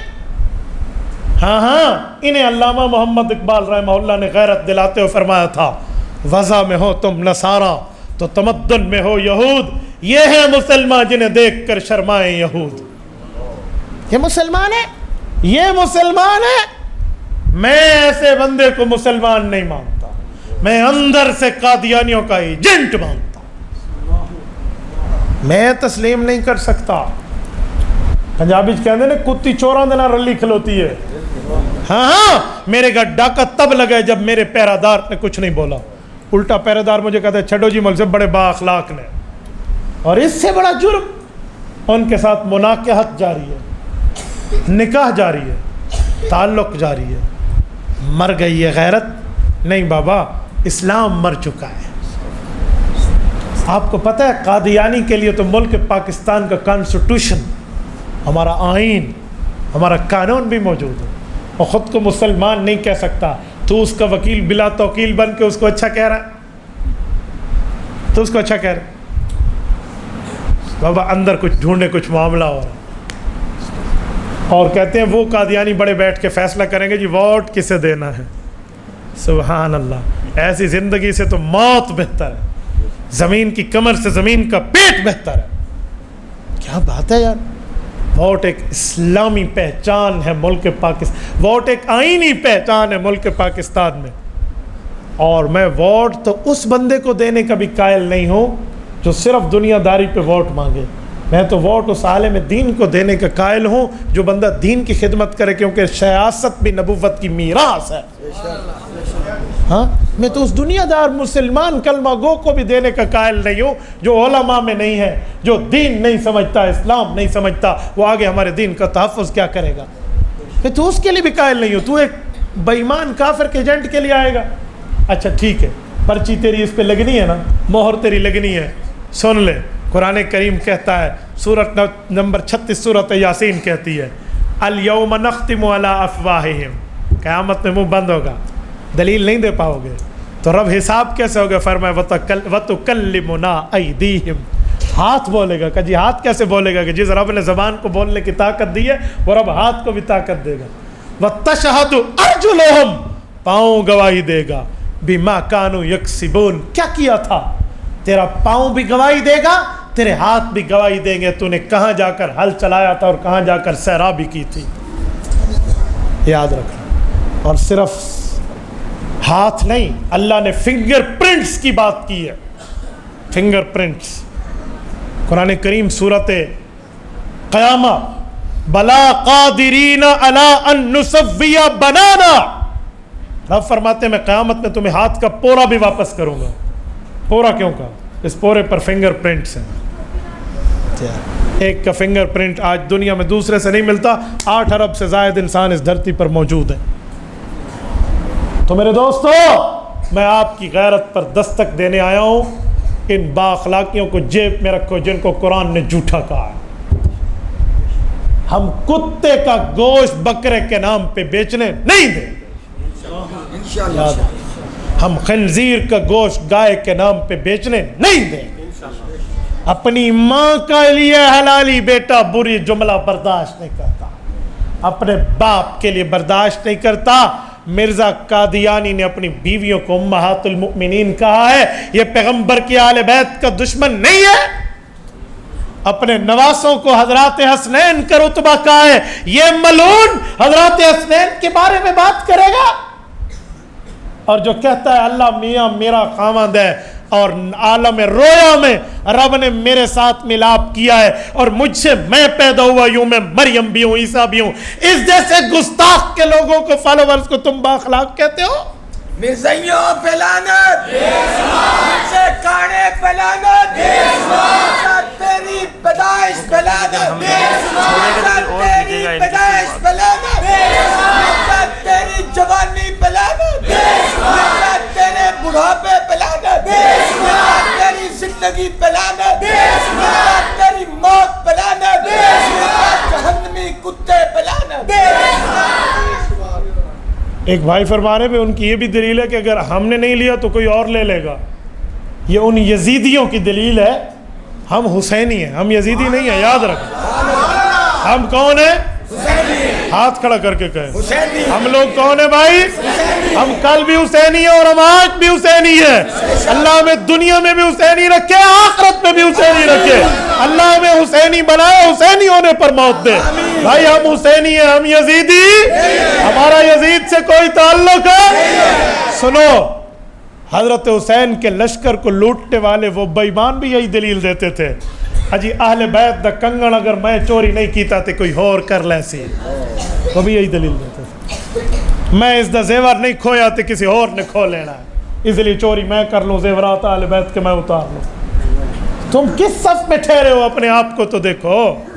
اتنی نہ بڑا پاکی داماں کی حکایت، دامن کو ذرا دیکھ، ذرا بندے کو با دیکھ۔ اور اگر وہ نہیں ہٹتے نہیں ہٹیں، گو ٹو ہیل، مجھے ان کی کوئی ضرورت نہیں ہے۔ میں تمہیں کہتا ہوں، رشتہ داری بات میں، تجارت بات میں، تمدن و ثقافت و تہذیب و تعلقات بات میں، حضور کی محبت پہلے ہے۔ تمہیں کہتا ہوں، تاجدار ختم نبوت، تاج و تخت ختم نبوت، محمد مصطفیٰ کی ختم نبوت، تاجدار ختم نبوت۔ آپ کو کہتا ہوں، آپ سوشل بائیکاٹ کیجئے ایسے طبقے کا، کوئی بابا ہم سے تو کوئی ہے ہی نہیں اگر تو حضور کا نہیں ہے۔ سب سے پہلے حضور کی ذات ہے۔ حضرت انس فرماتے ہیں مجھے اللہ کے رسول نے فرمایا، صحیح بخاری باب حب الایمان من الرسول، حب الایمان من الدین کے تحت موجود ہے۔ امام بخاری فرماتے ہیں حضرت انس نے فرمایا اللہ کے رسول نے بتایا لا یؤمن احدکم حتی اکون احب الی من والدہ و ولدہ والناس اجمعین، کہ ہم اپنے آپ کو مومن کہنا چاہتے ہو تو 3 چیزوں میں کھڑے ہو جاؤ. مجھ سے محبت وہ رکھو جو اپنی اولاد سے بھی نہیں ہے، اپنے بیٹوں سے، اپنے ماں باپ سے بھی نہیں اور دنیا کے لوگوں سے بھی نہیں ہے، تو پھر مومن، ورنہ نہیں ہو. تو بھائیو کل قیامت میں ہم حضور پاک کی خدمت میں یہ بات تو کہہ دیں کہ ہم گناہ گار ضرور، خطا کار ضرور، روسیہ کار ضرور، پر آقا ہم آپ کے غدار نہیں ہیں، وفادار ہیں. محبت جو سینے میں رسالت میں آپ کی موجود ہے اس میں کھوٹ نہیں ہے، اس پہ کوئی قسم اٹھوانا چاہے تو ہم ہانس نہیں ہیں. تو بھائی ایک ہی چیز ہے، میں آپ لوگوں سے کہتا ہوں، آپ ان چند نوجوانوں کے بازو بنیے، اس مولانا کے معاملات میں ساتھ دیجئے اور غیرت اسلامیہ کا تقاضا رکھیے. یہ بات جملہ کہتے ہوئے میں گلٹی فیل کر رہا ہوں کہ یہ زمانہ آ گیا، ہم یہ بات بتائیں گے کہ حضور کی محبت کے لیے ہم نے کیا کرنا ہے. ایک بندہ ضائع ہوتا ہے، ہونے دو یار، مجھے نہیں ضرورت، وہ کل بھی میرا نہیں تھا، آج بھی میرا نہیں ہے. رشتہ داری بعد میں ہے، تعلق داری بعد میں ہے، باقی معاملات بعد میں ہے، لیکن اس جیسوں سے بائیکاٹ میں نے دنیا میں بھی رکھا ہے، میں آخرت میں بھی رکھوں گا. ٹھیک ہے. باقی یہ آپ اندازہ لگائیں، فرماتے ہیں ان کے متعلق مسجد میں اعلان کروانا کیسا ہے. میں تو مرزائیوں کے لیے لیٹرین میں اعلان کا قائل نہیں. ہاں جی، جتھے مرزے دا مدفن ہے، ٹھیک ہے نا. تو آپ مرزائیوں کے معاملات کے بارے میں اس طرح کی بات کر رہے ہیں بھائی. اچھا، ان تعلقات اور معاشرتی زمین اور معاوضہ اور کاشت، سبحان اللہ و بحمدہ، کچھ بھی ذرہ برابر آپ نہیں چل سکتے. شرعاً آپ کو اگر میں کہہ دوں نا کہ آپ چل سکتے ہیں، یہ میری گردن ہے نا، یہ جہنم کی پل بنے گی قیامت، اور میری گردن میں وہ طاقت نہیں ہے میں جہنم کی پل بنواؤں گا. بابا میں یہ نہیں کہہ سکتا. کوئی مسلمان سمجھانے کے باوجود ان سے معاملات رکھے تو وہ رکھتا ہے تو رکھے، آپ ہٹ جائیے، ہمیں نہیں چاہیے ایسے بندہ. امام مسجد قادیانیوں کے بارے میں بات نہیں کرتا اور اس کے پیچھے نماز جائز ہے، مجھے اس کے ایمان پہ شک ہے، اس سے ایمان لیجئے. یہ قادیانیوں کے حق میں بات کرتا ہے، ہاں اس کے خلاف بات نہیں کرنے دیتا. یاد رکھیں محمد الرسول اللہ سے پہلے غیر اللہ کے الہ ہونے کی نفی ہے، لا الہ الا اللہ پہلے ہے. تو جو اللہ رسول کا دشمن ہے اس کا رد پہلے ہے. وہ امام ہے، شرم نہیں آتی جس نے امت کو ذلیل کیا ہوا. میں نے کہا تھا اس امام نو پڑھو تو تھانے لے جائے، دسو تھانے والوں بے امام نہیں، اے غلام ہے قادیانیاں دا. منہ پہ داڑھی رکھ کے بھی بے ایمان ہو سکتے ہیں، سر پہ پگڑی رکھ کے بھی ہو سکتے ہیں، صرف سر پہ پگڑی اور منہ پہ داڑھی تھوڑی ہے جو اس سے مسئلہ بن جائے گا. منافق کہتے ہی اس کو ہے جو چہرہ ہمارا بنائے کام ان کے کرے. ولا تدفنوا فی مقابر المسلمین، فقہا کا واضح فتویٰ ہے کسی کافر کو کسی مسلمان کے قبرستان میں دفن کرنا جائز نہیں ہے. کیوں آپ کر سکتے ہیں؟ اس کے بارے میں تو ترتیب ہو سکتی ہے، مشورے میں بٹھا کر بات کی جا سکتی ہے، لیکن ہم اس کے قائل نہیں ہیں. ایک بندہ اپنا نکاح خود پڑھا سکتا ہے؟ جی ہاں، اگر 2 مسلمان گواہ موجود ہوں دلہا دلہن کے علاوہ تو یہ اپنا نکاح خود پڑھا سکتا ہے. المحند المفند کے بارے میں کیا خیال ہے؟ المحند المفند علماء دیوبند کی پہلی اجماعی دستاویز ہے. جو آدمی رسول اللہ صلی اللہ علیہ وسلم کی عقیدہ حیات النبی کو نہ مانے، بابا میں تو نہ اس کے پیچھے نماز کا قائل ہوں نہ اس کے اہل حق ہونے کا قائل ہوں. شیزان تو قادیانیوں کے اچھا شیزان ہے، شبرات، اچھا شبرات کا روزہ، بالکل ہم اس روزے کے قائل ہیں اور اس رات کی عبادت کے قائل ہیں. سومو نہارہا وقومو لیلہا، ٹھیک ہے، لیکن یہ فرض نہیں ہے، واجب نہیں ہے، آپ کے اوپر لازم سنت موقدہ بھی نہیں ہے. آپ چاہیں تو رات کو عبادت کریں شبرات والی، چاہیں تو دن کا روزہ رکھیں، نہ کریں تو آپ پر کوئی آبجیکشن و اعتراض نہیں. سر کہہ رہا ہوں ڈاکٹر داؤد احمد الیکٹرانک، یہ دونوں قادیانی چیزیں سستی دیتے ہیں، اس لیے ان کا بھی بتا دیں. کہتے ہیں کوئی قادیانی ہے اور پتہ نہیں کوئی ڈاکٹر ہیں اور الیکٹرانک کے دکان احمد پتہ نہیں. یہ جو ڈاکٹر ہیں اور یہ سستی دیتے ہیں، بھائی سستی دے یا مہنگی دے، قادیانیوں سے سوشل بائیکاٹ. ڈاکٹر داؤد بس ٹھیک ہے، جڑا ڈاکٹر چھڈو ازی کی اس دا نہ چک کے نہ پبلسٹی کر دے. پھر یہ مفتی صاحب کچھ لوگ کہتے ہیں واقعہ کربلا نے یزید نے کوئی حکم نہیں دیا تھا اس دور کے راضی نام، آپ بتا دیں. بھائی اتنی بات تو میں تمہاری مان لوں کہ یزید نے ڈائریکٹ نہیں کہا لیکن میں سوال کرتا ہوں، حضرت حسین کی شہادت ہے سن 61 ہجری کی 10 محرم، ابھی اس سال کو شروع ہوئے 10 دن ہوئے تھے، اور یزید دنیا سے گئے سن 64 ہجری میں، 61 62 63 64 4 سال زندہ رہا ہے۔ کیا اس نے قاتلوں کے خلاف کوئی ٹرائل شروع کیا تھا؟ کسی قاتل نے پکڑا؟ کسی کے خلاف کوئی کام کیا؟ جتنا تم یزید کو بچاؤ بابا وہ بچتا نہیں ہے۔ بعض لوگ کہتے ہیں مولانا کو مولانا کہنا جرم ہے، کیا فرماتے علماء؟ کیوں مولانا کو مولانا نہیں کہیں تو کیا کہیں گے؟ پٹواری صاحب کہیں گے، تحصیلدار صاحب کہیں گے، تو مولانا کو مولانا نہیں کہیں گے تو کیا کہیں گے؟ یہ مولانا سے مراد کہیں مولانا فضل الرحمان کی ذات تو نہیں ہے؟ اچھا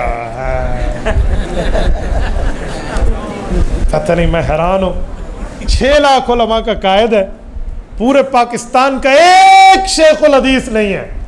شیخ الحدیث اسے کہتے ہیں جو عالم کو آخری سال میں کتاب حدیث پڑھائے، ایک شیخ الحدیث نہیں ہے جو مولانا فضل الرحمان کا مخالف ہے۔ پوری اس پاکستان میں اہل حق کی کسی ایک خانقاہ کا پیر نہیں ہے جو مولانا کے مخالف ہو۔ خانقاہ علیجیہ سے لے کر مولانا ہزاروی کی خانقاہ تک ایک خانقاہ کا پیر نہیں، اور اس دھرتی پر کوئی ایک مفتی نہیں ہے جس کا فتویٰ چلتا ہے اور مولانا کے مخالف ہے، سارے اس کے پیچھے ٹھہرے ہیں۔ تیری عقل اس سے بڑھ کے آئی ہے؟ جی ہاں۔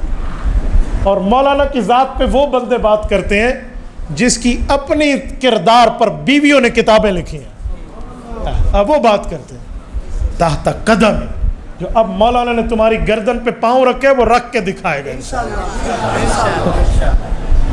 قادیانیوں کی جگہ کے۔ بابا میں اس معاملات کے ان کے سوشل بائیکاٹ کا قائل ہوں، آپ ان سے بچ جائیے، کسی قسم کا معاملہ نہ کیجیے۔ امام کے پیچھے نماز پڑھنے کے بعد پتہ چلے اس کا عقیدہ شرک ہے تو آپ اپنی نماز کو خوشی سے لوٹا لیں۔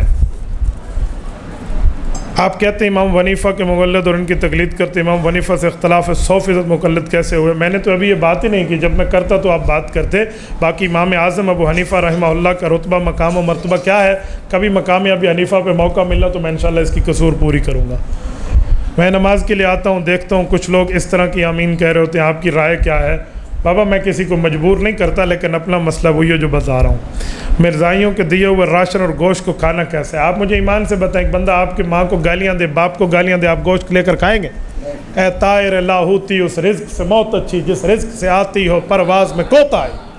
آپ اس رزق کے معاملات کو لیے بیٹھے، لو جی خالی پرچی دیتی ہے کسی، ہاں؟ رافضی کے معاملات کیسے ہیں؟ جو پیغمبر کے صحابہ کا منکر ہے یا پیغمبر کی اہل بیت کا منکر ہے؟ جو نبی کے صحابہ پہ بولے یا نبی کی اہل بیت پہ بولے، میں ان سب کو بے ایمان سمجھتا ہوں۔ حضرت امیر شریعت رحمہ اللہ کا واقعہ سناتے ہیں۔ امیر شریعت سید عطا اللہ شاہ بخاری ہے، اس کی قبر پہ اللہ کروڑوں اربوں رحمت نازل فرمائے۔ پتہ نہیں واقعہ کون سا ہے، تو اسی واقعہ دسیا ہی کو نہیں، میں کون سا واقعہ سناؤں؟ آپ کہتے ہیں اہل حق کا، تو لفظ اہل حق کی تشریف فرمائیں، جن کا عقیدہ اور جن کا عمل ٹھیک ہو وہ اہل حق کا۔ میت کو جنازہ گاہ لے جاتے ہیں، اونچی آواز میں کلمہ شہادت پڑھتے ہیں۔ کلمہ شہادت میت کے لیے پڑھتے ہیں تو دل میں پڑھ کے اس کو اصال ثواب کرتے رہو، اونچے سب کہو کلمہ شہادت، جو کہہ رہا ہوتے ہیں انہوں آپ نے کلمہ شہادت نہیں آتا تو بھائی کلمہ پڑھ کے اس کو اصال ثواب کرتے ہیں، اونچا اونچا کہنا یہ شریعت سے ثابت نہیں ہے۔ کسی مرشد کا بیعت ہونا کیا قرآن و سنت سے ثابت ہے؟ کسی ڈاکٹر سے دوائی لینا قرآن و سنت ثابت ہے؟ ڈاکٹر کی آپ دوائی لیتے ہیں اس لیے کہ وہ ڈاکٹر آپ کے جسم کا علاج کرے گا، اہل حق پیر و مرشد کی آپ بیعت کرتے ہیں کہ وہ آپ کے دل کی اصلاح کرے گا۔ علاج کی دلیلیں نہیں مانگی جاتی، ثواب کی دلیلیں مانگی جاتی ہیں۔ ہم کوئی بیعت پہ ثواب بتاتے پہ بیعت کر لو 100 حجوں کا ثواب ملے گا، ہم تو علاج بتاتے ہیں، علاج اور ہے ثواب اور ہے۔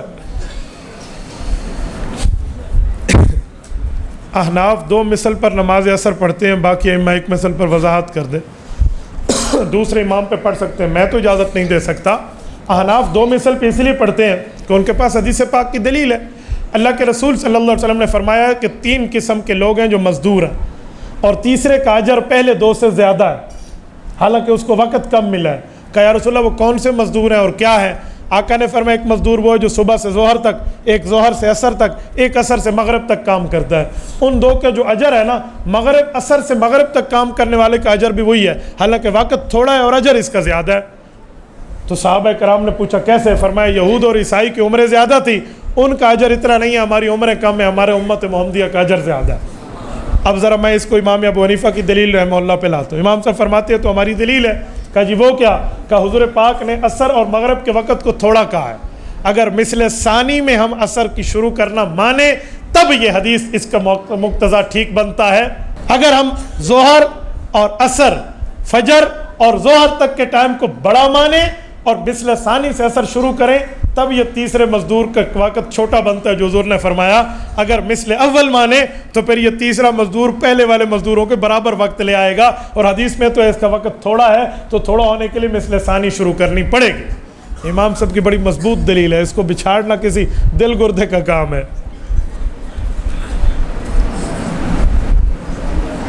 پتہ نہیں کسی گنڈا پور کا آپ کے ساتھ تنازع تھا. اے جی سبحان اللہ، علماء حق کو یہ وہ ڈرائیں گے جن کو یہودی ایجنٹی ملی ہے. سبحان اللہ، آپ نے ان ماؤں کے بیٹوں کو دیکھا نہیں ہے جس کو مولانا فضل الرحمان اپنے دن رات ساتھ رکھتا ہے. یہ ہمیں ڈرائیں گے، جیب میں رکھے اپنی سرکاری قوت اور طاقت. میں کہتا ہوں میں فقیرانہ زندگی میں یوں گھوم رہا ہوں، تمہاری جرت ہے تم ہمارا راستہ روک کر دکھاؤ، تمہارے گلے نہ فٹ ہو جائیں. آج کل ہم ویسے بھی گلے فٹ ہونے پہ تیار ہیں. ایسا نہیں ہے؟ پتہ نہیں کیا لکھا ہے، غسل کرتے وقت بیٹھ کے کریں یا کھڑے ہو کر کریں. تو آپ بیٹھ کر غسل کریں تاکہ سطر اس میں زیادہ ہے، لیکن کوئی کھڑے ہو کر غسل کرے تو حرام، ناجائز اور گناہ گاری نہیں ہے. مرزا انجینئر کے بارے میں بتا دیں. مرزا انجینئر علی جو یوٹیوبر ہے وہ نہ عالم ہے، نہ حافظ ہے، نہ قاری ہے، نہ مفتی ہے، نہ محدث ہے، نہ وہ بندہ کوئی قرآن کا ماہر ہے. وہ جسٹ انجینئر وداؤٹ عالم دین ہے. انجینئر جو ہو، عالم نہ ہو، اس کا کام ہوتا ہے اس سے پوچھے یہ جو ہم نے لینٹر بنایا ہے، یہ لینٹر جو ہے ٹیڑھا ہے یا سیدھا ہے، یہ تھلی بنائی ہے تھلی سیدھی ہے یا ٹیڑھی ہے، گلی بنائی ہے گلی سیدھی ہے یا ٹیڑھی ہے. اس سے مسئلے نہیں پوچھتے، مسئلے عالم سے پوچھتے. تو وہ عالم ہو تو آپ پوچھیں. اس کی غلطی یہ ہے کہ وہ عالم نہیں ہے، حافظ نہیں ہے، قاری نہیں ہے. ٹھیک ہے، دیکھ کر بھی بعض اوقات قرآن غلط پڑھتے ہیں اور کہتے ہیں امام کعبہ سے اچھا پڑھتا ہوں. ٹھیک ہے، یہ پہلا انکشاف اس نے کیا ہے کہ میں امام کعبہ تو بھی اچھا قرآن پڑھتا ہوں. ٹھیک ہے امام جہلم. تو بھائی پتہ نہیں، میں حیران ہوں یہ ایک رکعت کا امام کا اور قوم کا امام کا. اس جیسا بندہ بیٹھ کے کہے تو واقعی ہمیں خوشی ہوتی ہے کہ واقعی اس جیسا 2 نمبر بیٹھ کر کہے تو بات تو ٹھیک ہے، باقی اس کا معنی ہے وہ بندہ ٹھیک ہے. امام ابن تیمیہ الحرانی رحمہ اللہ سے پوچھا اہل حق کو کیسے جانے؟ کہا اہل باطل کا جہاں تیر گرے نا وہی جگہ اہل حق ہوتی ہے. تو اس کے تیر جہاں گرتے ہیں ہمیں اہل حق سمجھ آ جاتے ہیں. اور عالم ہو تو پھر اچھا ہے نا. حضرت جی پیر ذوالفقار احمد نقشبندی دامت برکاتہم عالم بھی ہیں، انجینئر بھی ہیں. ہم نے کبھی اعتراض کیا کہ پیر ذوالفقار صاحب ٹھیک نہیں ہے؟ عالم بھی ہیں، انجینئر بھی. اور مرزا علی جسٹ انجینئر وداؤٹ عالم دین. فرض نماز کے بعد اجتماعی دعا مصنف ابن ابی شیبہ بہقی میں اور اسی طرح اعلاء السنن میں اس پر کم از کم 1 درجن حدیث موجود ہے کہ نماز کے بعد اجتماعی دعا کر سکتے ہیں. آپ دیکھ لیں، میں ان تینوں کتابوں کا حوالہ دے رہا ہوں. کوئی مولوی صاحب کہے جی مجھے نہیں ملا تو اس کو نہیں ملا نا، اس کی کمی ہے، اس کو آپ اس پہ تو نہ ڈالیں. محدث یوسف بن نوری رحمہ اللہ نے معارف السنن کے اندر ادعیہ کے تحت 6 روایتیں ذکر کی ہیں نماز کے بعد دعا کی. 6 روایات محدث یوسف بن نوری نے ذکر کی. اور پھر بھی لوگ کہتے ہیں جی دعا کی ضرورت نہیں ہے. تو میں ایک خلاصہ دیتا ہوں. خلاصہ یہ ہے کہ جسے اللہ سے مانگنے کی ضرورت ہے وہ نماز کے بعد مانگ لے، کیونکہ حدیث میں نماز کے بعد دعا قبول ہوتی ہے. جنہوں لوڑ کوئی نہیں اٹھتے چلا جاوے، جس ضرورت نہیں ہے وہ چلا جائے. بابا ہمیں تو ضرورت ہے، ہم مانگتے ہیں. مجبوری میں بدتی امام کے پیچھے نماز پڑھی تو اب تسلی سے لوٹا لے. مجبوری میں پڑھی ہے، تسلی سے لوٹا لے. کوئی کسی کو مسلمان سمجھنے کے باوجود قادیانیوں سے مسلمان سمجھانے کے باوجود قادیانیوں سے تعلقات نہیں چھوڑتا تو دوسرے مسلمان اس سے سوشل بائیکاٹ کریں، اس سے ہٹ جائیں. اس کے معاملات میں اسے کہ ہمارا جینا مرنا تیرے ساتھ نہیں ہے، حضور پاک کے ساتھ. اللہ آپ کو خوش و خرم رکھے. جزاکم اللہ تعالی. اقول قولی ھذا واستغفر اللہ وآخر دعوانا ان الحمد للہ رب العالمین.